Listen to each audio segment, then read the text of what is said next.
Hi everyone, I'm going to do Cats Against Anxiety cards, see what comes out. Let's see what comes out, shall we? If anything comes out, if not, I'll just pick a card. Yeah man, one card. Okay. Smile today and you will find a way. Sometimes just smiling, sort of like you have to force yourself to be happy sometimes. Right, immerse yourself, it says here. For 1 minute, focus on a simple action. Train your brain to let everything else pass you by. Feel your anxiety melt away as you immerse yourself in your senses. Sometimes we have to go back to bringing us back in the moment when we've been triggered, especially when anxiety kicks in, because from my perspective, what I've found, it's actually irrational fears that I've just learnt through my life, and it's actually putting them into perspective. Am I actually in danger? Is this going to end really bad? You know, what would be the outcome? And to be honest, there's only 3 outcomes. This is either something's going to happen, nothing's going to happen, or, well, what you think is going to happen, what you don't think is going to happen, and nothing's going to happen at all. So, you know, there's only 3 ways to think of things, even though you might have thousands of spiralling thoughts in your head. Yeah, there's only ever 3 outcomes, so, you know, and you don't know the future. You can predict it as much as you like, you know, thousands and thousands and thousands of things can happen. But at the end of the day, there's only three outcomes that can actually happen, you know, good, bad, or nothing at all. And it's narrowing everything down to what it actually is, facts. I mean, there is a card in here about facts. I don't know if I could actually find it, really. It was about, you know, all your worrying thoughts that you have. Write them down. That's the one, fact check. List out your worries. Emotional thoughts are not facts. Because obviously your fear is an emotional response from a trigger, you know. Whatever it might be, you know, it could be the simplest things, it could be the most complex things, you know. There's so many different things that you can get triggered by when you're trapped in your own head. But yeah, recognising the difference between fact and opinion can assist us in challenging harmful opinions we have about ourselves, but also our circumstances. Just an example, an ex-boyfriend of mine, he was very narcissistic, another one. And he would always blame me for things, make out I was doing stuff that I wasn't actually doing. But I couldn't differentiate from that. I believed what he was saying. I thought I was the problem. And I did start going to therapy while I was with him. This was down in Wales, this was years ago, 2009, I think. And it was an exercise. Write down a situation and how you felt out of 1 to 10. 1 being okay, 10 being as fearful, panic, anxiety, whatever, you know, about the situation. And then I had to analyse the situation as it, you know, step away from it and see the facts. Let's say he'd blame me for doing something and there was a massive argument because of it and all this and whatnot, which is what he wanted. I had to, well, obviously I had to do it away from him because it just aggravated him that I was doing sort of therapy and you know, seeing myself for who I was. He didn't want me to do that, so I had to do it in private because it would just trigger more shit. So yeah, when I put things down into perspective, it was like, well, I didn't actually do this. And I tried to calm things down, which is the sort of person I am. I don't like to argue. I will calm down, you know, try and calm a situation down. Even though I tried to calm the situation down, it escalated even more. That wasn't due to me, that was due to his anger, not mine. And it wasn't my fault. at the end of it, it wasn't my fault. I didn't do anything wrong. And in a narcissistic relationship or family environment, well, work environment, any environment that's toxic with a narcissist that's trying to twist truths and make you react to their whims, really. You have to see what's true. You have to see the facts. Or else you'll just go crazy and blame yourself. That's not a good place to be. It really isn't. Yeah, I found myself in a mental hospital after him. Yeah, I did actually try and take my life. He put me that far. I blamed myself, and I thought that the world would be better off without me, you know. But I wasn't to blame. That's the whole thing. He just made me believe that I was the problem, but it was him. But until you put those facts down on paper, even your worries about anything, even if you're not in a relationship with anyone and you're having panic attacks and anxiety attacks, write them down. What are your worries? And see it from an adult perspective. Like, okay, right, well, I've got to do this today, or I've got an appointment, or whatever. I'm just going from my own sort of like experiences. I've got an appointment. I don't want to go, I'm panicking, you know, this is going to happen, that's going to happen, what if this happens, what if that happens, there's just so much that goes on with your head, and you have to put it into perspective, right, I'm going to see this person, this is what the appointment's about, we can work out how we're going to get there, the times of the buses, we know all this, you've got your money there ready, everything's prepared, nothing to worry about. Just get to the appointment, do what you've got to do, get home. There was a time where, I'd be going to appointments and I'd go back home and not even go to the appointment. I just got so worked up on the way there. But it is, you work yourself up with all these worries, and it's worries that aren't even viable. And it is down to fears that you've learnt through experiences. And not having anybody there to help you through it, and not having anybody there to advise you properly. You have to sort of like treat yourself or treat your brain like a little kid. Kids have all these worries, don't they? Anxieties and fears of the bogeyman and all this, and fear of the dark and all sorts of stuff. But once you actually soothe them, tell them the truth, what's going on and whatnot, they calm down. But when you've grown up in a family, or you've been around the people for a long time that install these fears into your head, you think they're real. The feeling is very real, very real. But you've got nothing there to, what was it? I can't think of the word. You've got nothing there to relate to other than your own fears. So you have to put it down on paper. Right, okay, well, this is what I'm doing. What harm's going to come from that? If it is something that's going to be harmful, yeah, worry about it. But if it's nothing that you can control, why worry? You're just wasting all that brain energy on worry, on things that's out of your control. You can't control what's going on. You can't worry about it either. Leave it. Alright, well, I can't control this situation. We'll just see what happens. Let your brain do that. I'm trying to think how I got out of thinking those sorts of things. It really is difficult to start with. But every time you catch yourself feeling anxious, do something to counteract it. If you can't do it with facts at that time, just do it with music.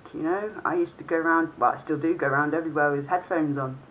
I don't really need them now for just blocking out everything that's going on around me, and also to block out spiraling thoughts. I just use them because I like music now, but yeah, I used to use them to block out the thoughts, the worries, focus on my favourite tunes, keep myself in a state of not being triggered, even though I was triggered. It's yeah. when it comes to the brain, it's confusing. It really is. It's strange how it works. All these fears from childhood, they manifest as an adult, but it's what your brain has learnt to be like. It's what your brain has learnt how to function, And until you know of a different way, and your brain learns of a different way, and you practice that every single time something comes up, because you need to, it's behavioural problems that you've learnt over time. And it's unlearning them again and relearning something healthy. But you have to notice what they are to start with to be able to fix them. So any spiralling thoughts and any worries about stuff you can't control, or irrational fears over stuff. I mean, the only fears I've got now is spiders. Irrational fear of spiders. Don't know where it comes from. I do think that is a childhood thing as well. Because I do remember a time where I've picked up spiders before. I remember pulling a leg off one and it's still moving, and that freaked me out, so it could be something to do with that. But yeah, this is the things that you do as a kid, isn't it, But yeah, I would like to get over that fear. Like I've got over all the rest, it's possible, desensitise yourself to things. We all get desensitised to stuff, very much so. So yeah, if you think that there's no way out of having a mental illness or anxiety or negative thoughts about yourself, there is a way out, but you have to make that conscious effort to do it, because it's all in the brain. It's all your thoughts, all the thoughts about yourself, your situations, all the thoughts that are irrational. You have to find out what is fact. And your brain sort of like eases away, it sort of like calms down, and once you've trained it, it just doesn't come back out, I don't get triggered by things that I used to get triggered by, and I never thought that I'd ever get out of that, post-traumatic stress disorder, or complex post-traumatic stress disorder. The complex one is usually after years and years and years of conditioning. It is complex, because there is so many different beliefs that people grow up with about themselves that aren't necessarily true. They're just the opinions of other people that we take on board as our own. That is fact about ourselves when it's not. There's no fact there whatsoever. It's just there to use to control you. You have to work this out. Is this really true about myself? This was another exercise that one of my therapists said, write everything down about yourself, all the good things and all the bad things that you don't like about yourself. All the good things that you know about yourself, that's you. If you saw that in a person, down the street, would you want to be friends with that person? And if the answer is yes, that person seems like a decent person, well, that's you, And you have to tell yourself these things, because it's you that's got to convince yourself of these things. Nobody else can convince you, because nobody else knows actually who you are on the inside. That person that was, I hid myself for a long time. I made myself to be what everybody else wanted, because I thought who I was as a person wasn't a nice person to be. But when I actually sat down and wrote down everything about myself, all my skills, all my beliefs, all my core values, it turned out that I'm a fucking decent human being, a kind one, loving, generous, and if you met anybody like that, you'd be like, yeah, that's a decent fucking human being. But I had all these people saying that I wasn't, that I was the complete opposite of what I actually was. And you have to really sort of like get rid of these people out of your life, because they're not there to help you. They're not there to help you grow and develop through your life. They're there just to take from you. And they put you in a state of mind where they can easily manipulate you to do whatever they want you to do. And you'll do it, I mean, there's some things that I wish I'd never done, but I did it because of somebody else. Not because of I thought it was wrong, which I did at the time, but because I was under the spell of emotional manipulation. I wanted to please them, I wanted to make them happy, so I changed my behaviour to please them, even though I didn't like the behaviour that I was doing. So once you realise that you have a choice to not be that person that you don't want to be, you can start fixing yourself. And that's another thing, there'll be people, I've done it myself, well, I don't like this about myself, I need to change that up, I wish I didn't do this, I wish I didn't do that,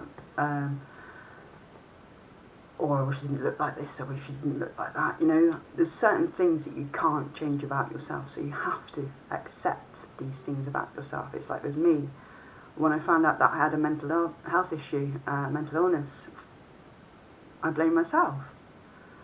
And it was one of the things I didn't like about myself. Certain things that I didn't like about myself that I did, but I didn't understand why. But I had to accept that, right, okay, well, this is me.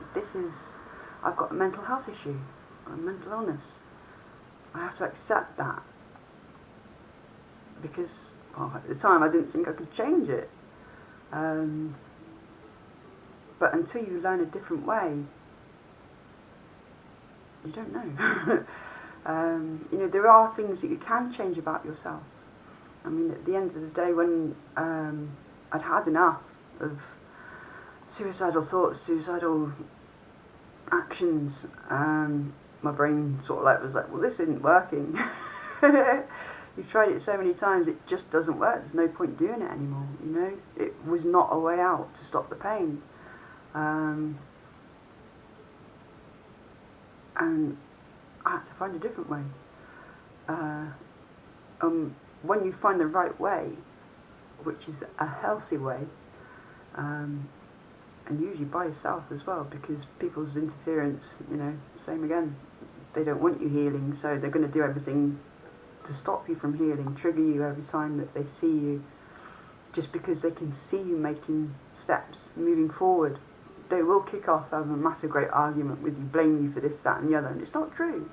It's just to knock you back down to where you was. I found that out with one of my exes, Jeff. He would see me moving forward because I wouldn't be around him anymore. I'd actually be fending for myself, and he hated that because he wanted me to rely on him. So he'd kick off. He'd create an argument for no reason whatsoever, and it would knock me back. It would knock my progression back. And this is what happens. And usually, well, for me, I had to heal away from people because it was people that was making me ill. When it comes to worrying, get things down on paper. Get your worries out on paper. First of all, it gives them a voice. It gives your own thoughts and feelings the acknowledgement that they're real, which they are. They're very real when you've been triggered. They might not be in perspective with what's going on. They might be irrational, but they're still fears. You still feel it. You still get all that anxiety, all the shaking, the feeling sick, the sweatiness, feeling out of breath, your heart going mad like this and all sorts, I don't know about anybody else, but I used to get electric shocks down my legs and, coming from my stomach down my legs. That was really weird. I don't get that anymore. A lot of things I don't get anymore, but that's because I've put everything into perspective. I know the facts. I know how my brain works now, so I know my triggers. And if somebody's willing to do that, then they've got no room in my life. If somebody's willing to set my triggers off, just so that they can control and manipulate the situation for their benefit, then I'm going to walk away straight away. Very much so. And I won't look back. I really won't, because I know that they're doing it on purpose. So I go into a state of mind that isn't healthy for me, just so I'll please them. It's the same with my mum. She knew what she was doing. She still knows what she's doing, and my family. Yeah. Sorry, Sappy then. She gets my attention now. You know, my family. I completely forgot what I was going on about now. I know it was the family. Was that for me to stop, was it? Stop rambling. Stop ranting. Yeah.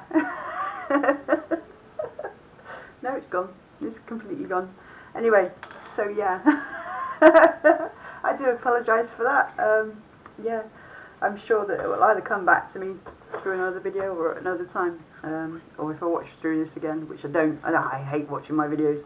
I don't like my voice. I don't know why. It's just one of those things. I know there's a few people like that don't like them to hear their voice when it's been recorded, and I'm one of those people. But I can hear my Devon accent coming out now and again. But yeah, yeah. No, train of thought's completely gone. So I shall leave it there. I've got this, nearly 21 minutes now anyway. So thank you very much everybody for listening, for my ramblings. Wishing you all good mental health, positive mental health.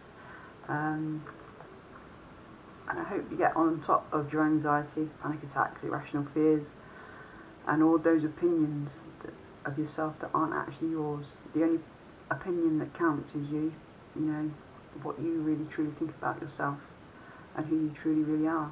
And sometimes, yeah, we've got to get all that down on paper just to see it as it is. Yeah, because there's, I can't remember, I'm sure it's on some of my tarot cards or oracle cards is one of them, because it really did actually help me. It was like, if you was to sit there and write down all your thoughts that you get in a day, you would actually have a page that big and you'd be like, what the fuck is all that about? And it was, you know, if I'd have sat down and I'd have wrote out my day, just one day's thoughts, when it was spiralling thoughts, I would have been there forever trying to write them all down. And you go through it all and you think, well, that's just no relevance to my situation that I was going through at that time, you know. You have to put things into perspective, you really do. Anyway, I'll stop waffling. Do you know, I can think back now when my daughter used to say, you used to lecture me, Mum. I can see why. I'm very sorry, Jade. It was all good stuff. It's all helped her. It's all helped me as well. But yeah, I do go on sometimes. But yeah, it's getting the message across to people. But it also validates in my own head that what I've done is right. Just going over the stuff that I've healed from. And it's just validation. Yeah, I was right to think what I was thinking about myself, about the situation, when I realised what it was all about. And I was right to move forward the way that I did. And I was right about my mental illness. It wasn't to do with me, how my brain was, you know, how I was born. It was actually to do with the people around me, and my reaction to that. And my reaction to how they taught me to think about myself and them. Because that's all it is, it's how you're taught. This is what I'm coming, the conclusion that I'm coming to. It is about the way that you're taught, the way that your environment is. Because I know people that have been in a loving family, a loving mother and dad, and been raised right. Raised to believe in themselves, their own abilities, raised to be kind, raised to be an empath, you know, and that was natural. Mine was forced through abuse. Yeah, I had to suffer to get my empathy, very harshly. So there is another way, and once you think right, think healthily, the world is your oyster. You know, you have control over yourself and your life, and things start getting better. You know, so many people that are stuck. Some of them quite happily stuck. You know, they'll complain and complain and complain, but they won't do the work that's needed to move forward. And they're a certain kind of person, usually, Yes, they are. You distracted me again. You're supposed to end this video ages ago and you're still waffling on, innit? Yeah. It's happy again. So yeah. Anyway, I shall say goodbye and stop this video. But thank you very much for watching. Thank you very much for your subscriptions to my channel, subscribing to my channel, to your likes and shares and comments and all sorts. I've still got to get back to all your comments. I'm very sorry. I will, maybe not today, but I will get back to them. But thank you very much, everyone, for all your support through my channel, and wishing you all good mental health. So, bye-bye.